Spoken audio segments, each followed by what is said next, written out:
We're making the most delicious wheaten bread with Odlums. Into a bowl, we're going to go with 500 grams of the Odlums coarse wholemeal flour.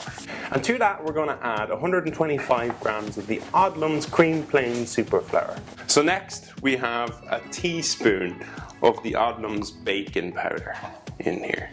So good heaped teaspoon of that. So now we add 2 pinches then of sea salt to it as well, and that will just kind of season the whole mixture together for you. 1 tablespoon of soft brown sugar. Now you can use dark brown sugar if you don't have soft.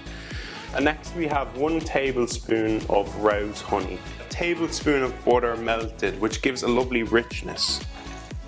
Now we're just going to combine all these ingredients with a wooden spoon. We're going to add 600 mils of good old Irish buttermilk.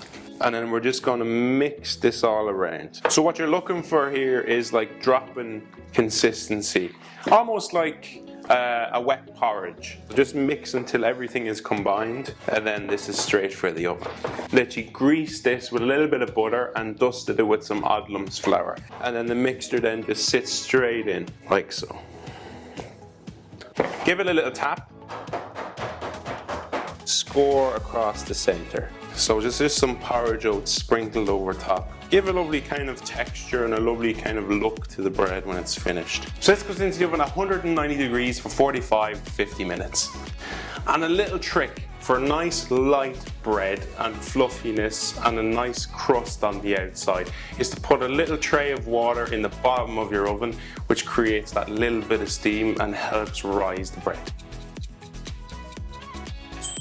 And there you have it, the most delicious wheaten bread you'll have this year with Odlums. Happy New Year.